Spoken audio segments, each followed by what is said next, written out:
Hello, everybody, and welcome to another episode of Elves, Rings, Nerdy Things. We are even more late this week than we were last week.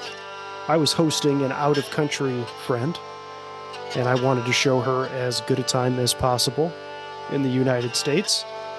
And here we are, talking about last week's episode of House of the Dragon. How are you, Sam? Did you have a good extra couple days off? I want to say yes, but not really. My household is unwell. Haley, my daughter, and I are all battling some cold that she probably brought back from daycare, which is great. And she and Haley went to your folks for a couple days this weekend. I was left here, and I spent the time painting. So it was a relief to see the house set on fire. Yeah. Okay, I was going to say painting landscapes. No, painting a bedroom. So okay. Yeah, a lot of taping. You got to do the taping. Yep. And then you get the paint rollers are great until they splatter little tiny drops of paint on your glasses. And then there's the cleanup and the drying and the fumes and all that other stuff. So, and then it didn't help that fighting this cold. I feel like every 4 episodes I'm like, yeah, sick again. Mm-hmm. That's the joy of parenthood. Yes, it is. Well, let's just get straight to the point. Let's do it. Shall we? This is a good episode. I liked it. Just big overall takes. Like, this is fun. This is a good one. Yeah. Yeah, I get it. I'll explain for the most part, but there's a couple storylines that we're getting that feel like they haven't gone anywhere for the last 6 episodes or so, or they've moved very slightly, but I will do my best to elaborate on those when we get to them. Okay. I think I might know what you're talking about. At least I know what you're talking about in one case, and we can get into more detail there. But I will read the summary for episode. I think this is episode 6 of the season 2, titled Smallfolk. Jason Lannister leads his army to the Golden Tooth. His vassal Humphrey Lefford sends Aemond a meeting request, which is refused. Aemond wants Tywin Lannister to ally with the Triarchy to break the Valyrian blockade. Aemond orders Criston to march on Harrenhall and dismisses Alicent from the Small Council. Sir Steffan Darklyn, who has Targaryen ancestry, attempts to claim sea smoke and is incinerated. Daemon dreams about his brother, Viserys, and doubts Simon Strong's loyalty. Aemond orders Larys to summon Otto Hightower to court. Aegon, slowly recovering, tells Aemond he does not remember the battle. Gawain assures Alicent that her youngest son, Daeron, is kind, unlike his brothers. Corlys appoints Alan as his flagship's first mate. Alan's brother, Adam, is pursued by sea smoke. Mysaria spies spread rumors that the royals live lavishly while the small folk starve. Mysaria sends food-laden Targaryen boats to King's Landing. Citizens praise Rhaenyra, but fight over the supplies. Alicent and Helaena barely survive or riot. Mysaria tells Rhaenyra that her father sexually abused her and why she remains loyal. They passionately kiss. Upon hearing Seasmoke has a new rider, Rhaenyra leaves on Syrax to confront them. Before we move on, I want to make one correction, which is at the very beginning, when Jason Lannister arrives at the Golden Tooth, he instructs Humphrey Lefford to not to request a meeting with Aemond, but for Aemond to join them on Vhagar and then fly as an escort or fly along with them as they march into the Riverlands. So it's not just a meeting request. It is much, much more. Yeah. All right, where did you want to start in our discussion? Let's just start at the top of our notes. Let's go straight to Harrenhall. Yeah, the Riverlands and Harrenhall. So the first thing I wrote down was Alice kills Grover? ? I mean, I don't even think it's a question mark. I think it's pretty straightforward. It's just the only thing that we didn't get was a shot of her doing it. And is that even mentioned in the plot summary? I don't think it is. No, it's not. So it's part of the Harrenhall plot with Daemon, and he and Alice Rivers have a conversation.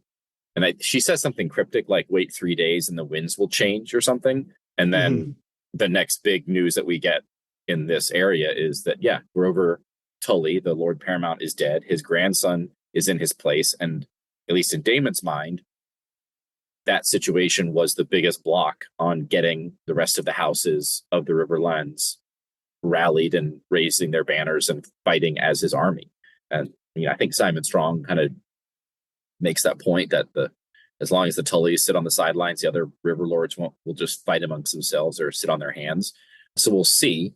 The last time that Daemon was talking with river lords, they were pissed at him for what he either allowed or inspired the Blackwoods to do to the Brackens.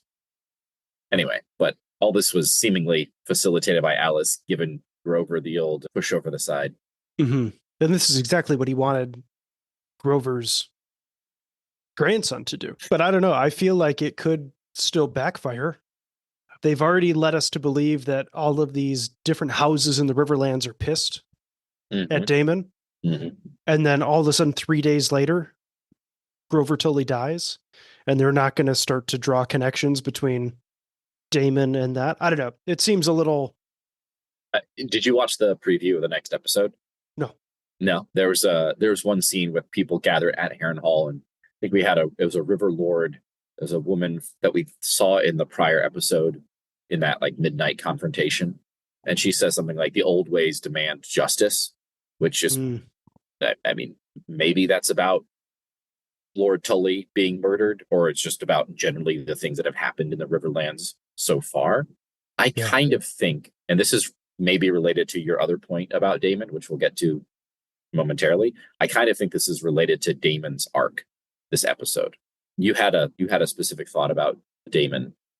I'm just so fucking tired of his storyline. It's like, if I get another episode where I feel like nothing really happens, but it's just Daemon hallucinating, and then, I mean, finally in this episode, he hallucinates and is like, all right, fuck it, I'm out of here. Which is like, why weren't you doing that the first 4 days? But then he sticks around. 4 episodes. Yeah, right? Then he decides to stick around because Alice says she's going to help him.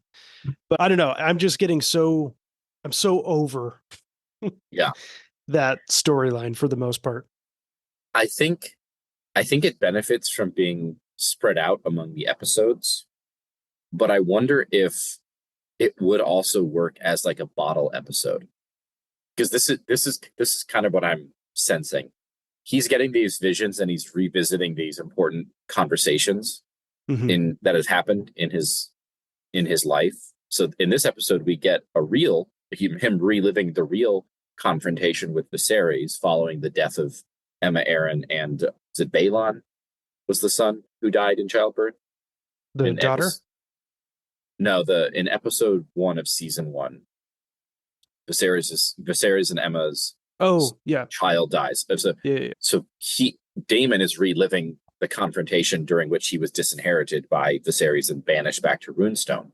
But then later in this episode, we get an imagined conversation with him comforting Viserys as Viserys is mourning these deaths and literally like standing over the bodies as they've been prepared for the funeral.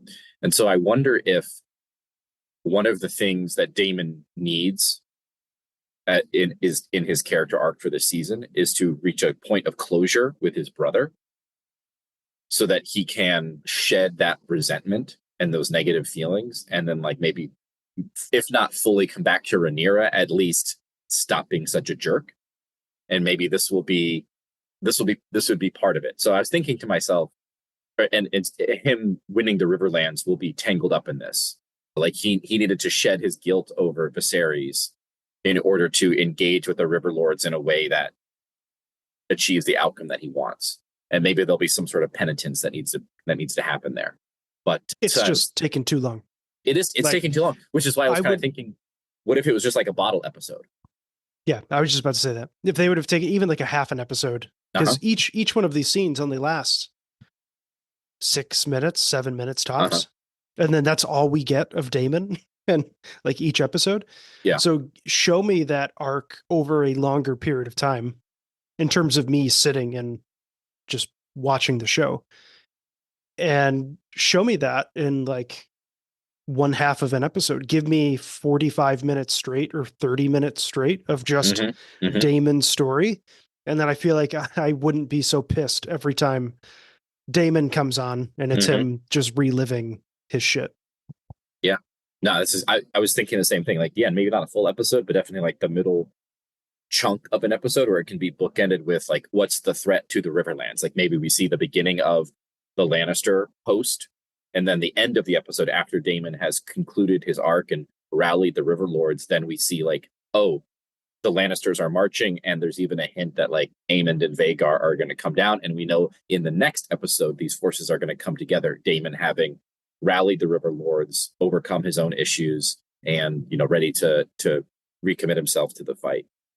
And then you still could have achieved all of the weird, like the trippy dream stuff and the atmosphere of Harrenhal, but it would have been concentrated in one episode that kind of stands alone as that, with that feel from the rest of the season. Because it's a little weird to have, jump back and forth between like the mundane, I don't want to say mundane, but just like the conversations in the High Council chamber in the Red Keep, and then go to Harrenhal where we're having like weird hallucinations. I think I don't know, it's not bad, but maybe a bottle episode would have been like a really cool way to, and you could have done things to like show the weird passage of time and really immerse the audience in how weird Harrenhal is, but how it contributes to Daemon's ability to resolve these issues. Yeah. All right, let's go Mysaria now. Yeah, so there's a couple scenes with Mysaria here. She is central to this scheme of sending food to King's Landing. She has a couple conversations with Rhaenyra, including the one that kind of climaxes in them kissing and having a very affectionate embrace.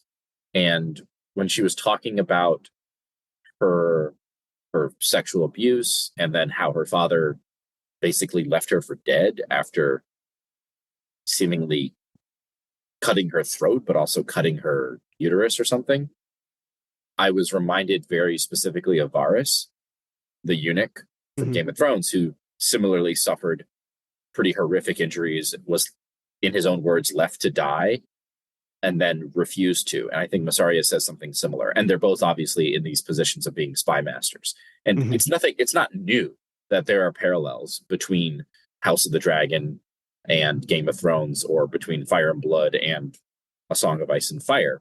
But it was just something that really jumped out, but it was effective.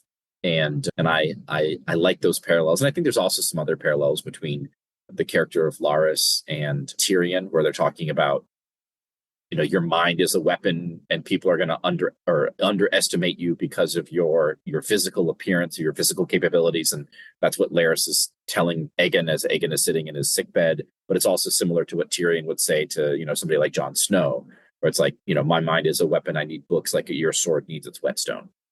My big thing about the Mysaria Rhaenyra conversation is that Carly and I were watching it, and I jokingly, stereotypically male, made a joke when they started to they hugged.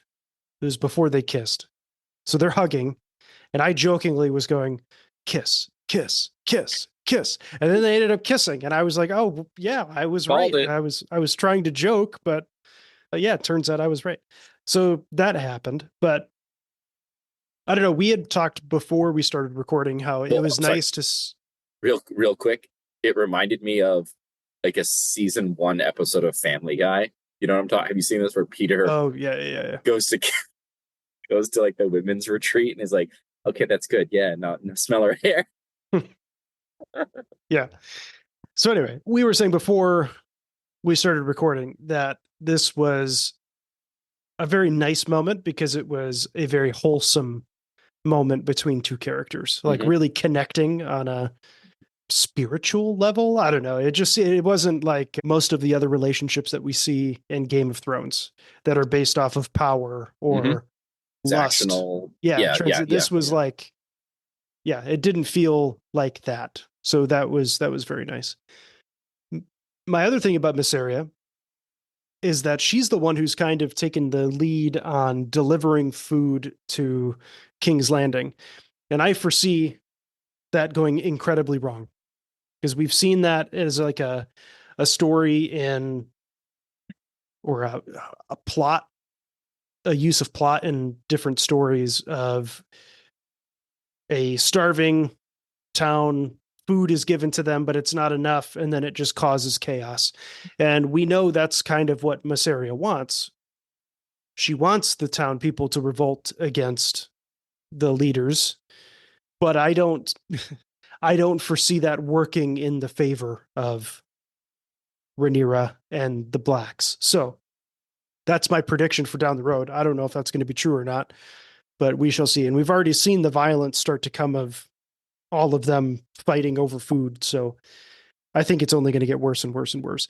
Mm-hmm. This ties into one of the conversations we've had in the last couple episodes of people doing things on behalf of Rhaenyra and Mm-hmm. then having those things go wrong. And I just think this is another exhibit of she's asking somebody to handle something for her. She doesn't know exactly how it's being handled, and then it's going to end up a negative instead of a positive. Yeah, because it's not as if she is offering democracy and equal rights and redistributive wealth policies. She's just proposing to replace the current king with herself as queen and leave the rest of the order in place. Compare that to the Daenerys Targaryen proposition, which was smash the wheel, which turned into tyranny of one before she was six Emperor Tyrannide. But yeah, so if Rhaenyra is whipping up the small folk of King's Landing, and I think this is going to tie in with what Mysaria said either in this season or in the prior season about the you're in power because the small folk permit you to be in power. I think she said that to Otto in the end of season 1. It's like, if that is if we see the culmination of that, which is the small folk realizing this en masse, Rhaenyra is going to have to deal with that at some point. And, you can only pay people off with food for so long until you have to turn violent in order to get them back in line, if that's what your mentality is as a ruler, as a member of the nobility. So yeah, we'll see. It'll work in the immediate term to spark a riot, but yeah, we'll see. Did you watch the Paris the Olympic opening ceremonies? No, I did not. There's a scene, I think it happened outside of the Louvre. They had a headless Marie Antoinette singing, and then Gojira, which is a French heavy metal band, was playing. But it was just very intriguing imagery when we're talking about the ruling class, and yeah, but it was good. Let's go to dragons next. I'm going to start with Sea Smoke. Yeah. Sea Smoke, they attempt to kind of regain control using one of Rhaenyra's Kingsguard, and Sea Smoke says no and very brutally burns him alive and one of the keepers as well. And I also noticed in this, the dragon keepers, is that what they're called? Yeah. As soon as he was on fire, he pulls a knife out and cuts his throat. So this must be like a training that they all like for prepare. Sure. Yeah. If you're caught on fire, fastest way out is just a quick, like there's no saving you. And then you see the juxtaposition of Dragon Keeper, who quickly ends his life, and then the knight in full armor who just painfully crawls for like another 45 seconds. Yeah, he's like doing he's rolling, but there's no amount of rolling that is going to extinguish the fire. Oh, no. He's basically like, covered in napalm, basically. Yeah.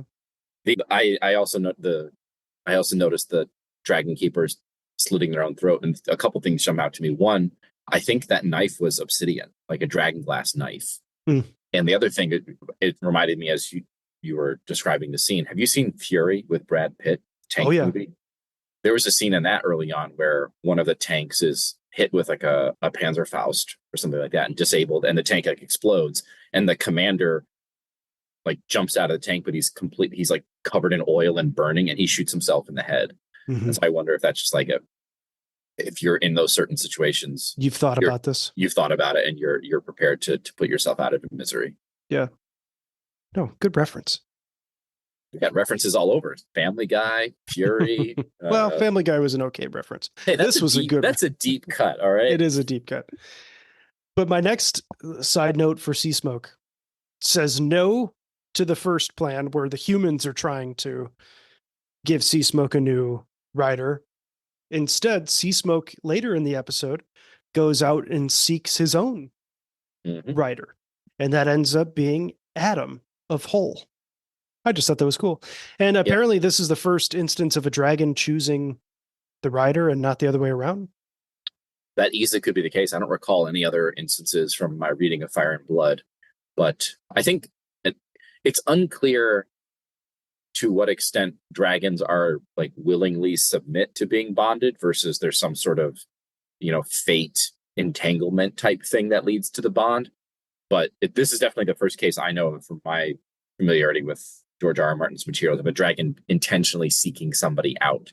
Do you have a? I mean, I don't. I think it's relatively obvious, but can I explain my theory about why Sure. and why Adam in particular? So I think in this episode, or maybe I think it's in this episode that Rhaenyra talks about Sea Smoke missing his bond, and I think Adam is as close to Laenor as you can get as a son of Corlys. Because again in this episode we get some scenes with Adam and Alan, and they're basically talking about how Corlys is their father. And we have a great scene of Alan. First, he's like wearing a turban, and then later in this episode, he's like shaving his head, which is nice, and his hair is the Targaryen White. silver white. Yeah, but I think Sea Smoke misses his bond and is acting out, and the closest thing to his former rider is Adam. And maybe it would have been Alan if Alan had been around, but Adam was there. And I think they established the fact that like Sea Smoke flies over wherever Adam was picking up shellfish. Yeah, this isn't the first time we've seen Sea Smoke kind of fly over Adam. It's just this time. And when the scene first occurs, Adam is still walking along the beach like nothing's wrong. But when Sea Smoke lands, then he flips the fuck out and Yeah, starts running. Yeah. it was cool. I thought it was a good scene. And then Sea Smoke has this like really interesting tail structure where it's like what's that dinosaur? Oh, it's barbed kind of.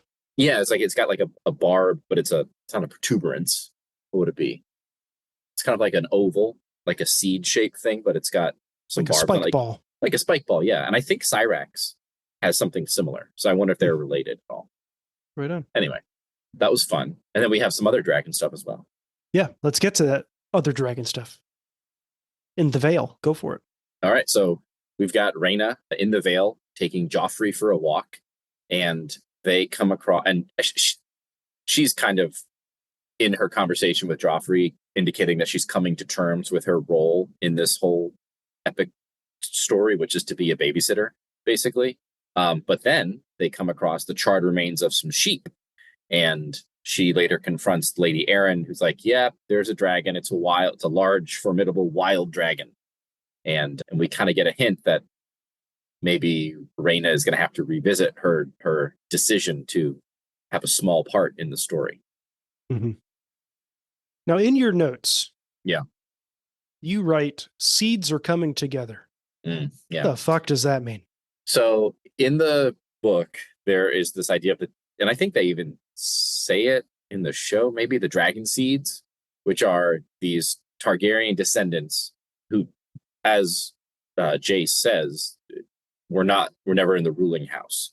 Now, obviously, Rhaena is a member of royalty, but just never bonded with the dragon. I think we're getting hints that she's going to. But then you've got Alan, who is a bastard of House Velaryon, who's seemingly bonded with a dragon.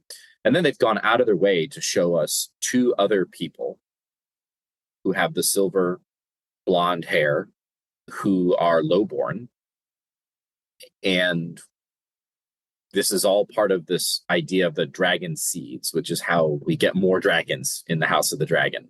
And there's even the character of Rhaena in the show is going to take on some of the plot elements that were fulfilled by another character in the books called Nettle, who ended up taming a wild dragon by feeding it sheep every day. And the dragon's name is Sheep Stealer. So I will predict that by the end of this season, Rhaena will have bonded with Sheep Stealer and we will have our dragons. And finally, there's only 2 episodes left of this season. Yep. So hopefully it'll be like last season where the last 2 episodes really ramped up like a motherfucker. It was like, because we have Green Council and then the Black Queen. So those were two like back-to-back really intense episodes. So we'll see. I'm really intrigued to see where this is going. Yeah, I think there are several battles that take place in this kind of time period. And I think we are going to get one between the Lannister forces and the Riverlands forces. And I think that battle ended up being called like the Fish Feed or something like that, because it takes place on the shore of the God's Eye. So we'll see how we get there and what it ends up happening. In the preview for the next episode, we have Vhagar being flown, but it didn't look like there were any previews of any battle scenes. So I don't know. The battle might come in the final episode of the season, but I think we're gonna get some big confrontation soon, I believe. We better, and Daemon better be involved. Yeah. If he's not, I'm gonna be like, what was your point this entire season? I think there's an arc there, and I think in retrospect it'd be like, oh, that could have worked as a bottle episode. Yeah. I think you and I have both established our credentials as being better than the writers of most shows. Especially Rings of Power. Yeah. Which Rings of Power? A new trailer for season 2 was just released. And Sam and I, probably not after this episode because we're so late in recording, but after the next episode, we will be recording a very miniature episode detailing the events of the season 2 trailer, which I'm excited to talk about. Are we officially a month out? August 29th. Yeah. So, okay, we're just about a month out. Yeah. Fun times. All right. Well, this was episode 87 of Elves, Rings, and Nerdy Things. What will episode 90 be? We'll be done with House of the Dragon. Who knows, man? Yeah. We'll cross that bridge when we get there. We'll figure that out. Okay, cool. Well, thanks for tuning in, everybody. Apologize for the tardiness of this episode, but life is happening fast and furious on the East Coast and the West Coast here. But you might get, this is going to be a 2-episode week, isn't it? It is. It could be a 3-episode week with our... That's true, yeah. our episode on the Rings of Power trailer. But all right, bye, everybody. Good night.